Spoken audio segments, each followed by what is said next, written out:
Hi hello, কেমন আছো? আচ্ছা, প্রথমেই বলে রাখি, বাইরে হেভি জোরে বৃষ্টি পড়ছে। আমি অনেকক্ষণ অপেক্ষা করেছি যে বৃষ্টির মধ্যে ভিডিও বানালে ব্যাকগ্রাউন্ডে বৃষ্টির নয়েজ চলে আসবে, কিন্তু দেখলাম বৃষ্টি আমি খুব একটা পাত্তা দিচ্ছে না। সেই কারণে আমি অনেকক্ষণ অপেক্ষা করার পর আর বৃষ্টিকে পাত্তা দিই, ভিডিও বানাতে শুরু করে দিয়েছি। যদি ব্যাকগ্রাউন্ডে কোনো রকম নয়েজ আসে, ব্যাকগ্রাউন্ড মিউজিক হিসেবে একটু কনসিডার করে নিও প্লিজ। চারিদিকে এখন একদম পুজো পুজো ভাব, শুধু পকেটে একটু পয়সা করেরই অভাব, সে বাদ দাও। মহালয়ার পর থেকে একদম পুজো এসে গেছে ভাব চলে এসেছে চারিদিকে। সরি এসে গেছে কি বলছি, কিছু কিছু জায়গায় তো অলরেডি পুজো শেষও হতে চললো। এদের ভাই তস হয় না, মানে টিভিতে স্টার জলসা, জি বাংলার মহালয়া গুলোয় দুর্গা অসু তাদের নাচ কমপ্লিটও করতে পারে না পুরোটা, এরা প্যান্ডেলের উদ্বোধন করে দেয়। আর মানুষের হুচুক বলিহারি, ভাই শুধু লাইনটা একবার দেখো। আমাদের পাড়ার পুজো নবমীতেও না এরকম লাইন পড়ে না। তবে মহালয়ার কথা যখন উঠলোই, তখন টিভি চ্যানেলের মহালয়া গুলো একটু স্পেশাল প্রশংসা পাবে, কি বলো? দেখো, এই চ্যানেলগুলোর একটা গুণ আছে, এরা পক্ষপাত করে না কারোর মধ্যে। মানে চ্যানেলে যতগুলো সিরিয়াল চলে আর কি, প্রত্যেকটা সিরিয়ালের নায়িকাগুলোকে একটা করে দুর্গার পাঠ দেয় প্রত্যেক বছর। আর প্রত্যেকটা দুর্গার সাথে আলাদা আলাদা অসুর ফ্রি আছে। একজন করে দুর্গা তার অসুর আছে, দুজনে খানিক নাচ করে, তারপরে অসুরটা পটল তোলে, ব্যাস ওনার পাঠ শেষ, নেক্সট দুর্গার এন্ট্রি হবে। মানে এত নাচেরা নাচে না, এত নাচ নাচে যে আপনি মহালয়া দেখছেন নাকি ডান্স বাংলা ডান্স দেখছেন ধরতে পারবেন। যাই হোক, এসব ঠাকুর দেবতা নিয়ে বেশিক্ষণ ছ্যাবলা মোমরে লাভ নেই।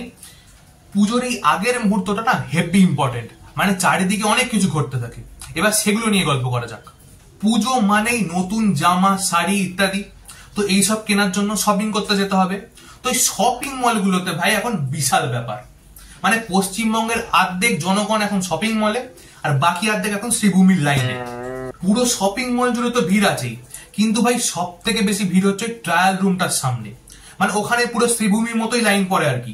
আর সেই প্রত্যেকটা ট্রায়াল রুমের সামনে একজন করে গার্ড রেখে দেবে, যার আর অন্য কোনো কাজ নেই, শুধু ক্ষণে ক্ষণে টোকা মারা ছাড়া। মানে তুমি নতুন প্যান্টটা পরে সবে চেনটা টানতে যাবে, ব্যাস ঠক ঠক ঠক ঠক, মানে অ্যাক্সিডেন্ট হতে হতে কোন রকমে তুমি বাঁচবে। আচ্ছা, শপিং মলের পর সব থেকে ইম্পর্টেন্ট এখন জায়গা হচ্ছে সেলুন আর বিউটি পার্লার গুলো। এবার দুটোর মধ্যে পার্থক্য আছে, সেটা আমি এক এক করে বলছি। দেখো, সেলুন হচ্ছে তোমার আমার মতো সাধারণ ছেলেদের জন্য, যাবো, ছাঁটবো, চিকনা হয়ে বাইরে বেরিয়ে চলে আসবো। কিন্তু ভাই পার্লারের অনেক হ্যাপা আছে, পার্লারে গিয়ে তুমি চট করে বাইরে বেরিয়ে আসতে পারবে না। এখন যা পার্লারে ভিড়, প্রথমে গেলে তো তোমাকে 2 ঘন্টা বসিয়ে রাখবে, তারপরে যখন তোমার নাম্বারটা আসবে তখন তোমাকে সিটে বসাবে, তারপরে তোমাকে পর্যবেক্ষণ করবে ভালো করে, তারপরে একটা একটা করে তোমার মধ্যে থেকে খুদ বের করবে, চুলে হাত বোলাবে খানিকক্ষণ, তারপরে চুলের 50 রকমের খুদ বের করবে। মানে চুলে উকুন ছাড়া যে অন্য কিছু হতে পারে প্রবলেম, সেটাই আমার কাছে নতুন ছিল জানো। চুলের পর এবার আসবে স্কিন, স্কিনের জন্য আসবে ফেসিয়ালের লিস্ট। মানে সে কি লিস্ট, চকলেট, ভ্যানিলা, রোজ, ডায়মন্ড, গোল্ড, সিলভার, আলু, পটল, বেগুন, মূলো, আমি হাঁপিয়ে গেলেও ওদের লিস্ট শেষ হবে না। আর এক একটা জিনিসের যা দাম, তুমি ঢুকবে আম্বানি হয়ে, বেরোবে ভিখারি হয়ে। পুজোর এই ঠিক আগের মুহূর্তে শুরু হয়ে যায় আগমনী শুট। মানে মেয়েরা দুর্গা সাজছে, তারপরে কাশ বনে, পুকুর পাড়ে, নদীর ধারে যেখানে পাচ্ছে শুধু ফটো তুলছে আর নাচছে, ফটো তুলছে আর নাচছে। মানে এত নাচের ধুম যে এবারে কেন হয়েছে বুঝছি না ভাই, সব ওই মহালয়ার এফেক্ট। দেখো, পুজোর জন্য বাকিদের আলাদা প্ল্যান থাকে আর মাতালদের আলাদা প্ল্যান থাকে। মানে বাকিরা প্ল্যান করে হচ্ছে সপ্তমীতে সাউথ, অষ্টমীতে নিজের পাড়া, নবমীতে নর্থ, এইসব। আর মাতালরা প্ল্যান করে হচ্ছে সপ্তমীতে বিয়ার, অষ্টমীতে রাম, আর নবমীতে বাজেট প্রবলেম, তাই বাংলা। যাই হোক, পুজো একবারে সামনে চলে এসছে, একবারে দোরগোড়ার সামনে।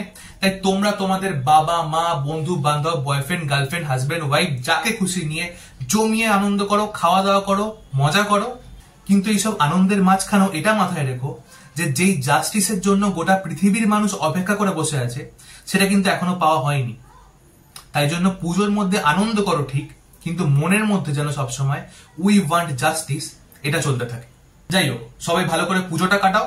আর পুজোর পর আমি কিভাবে পুজোটা কাটালাম, কি কি দেখলাম চারিদিকে, সেই নিয়ে আবার একটা ভিডিও আনবো। আজকের এই ভিডিওটা যদি ভালো লেগে থাকে তাহলে একটা লাইক করো, কমেন্ট করে জানিও যে কেমন লাগলো। নিজেদের বন্ধু বান্ধব, ফ্যামিলি, যাকে খুশি শেয়ার করে দিও।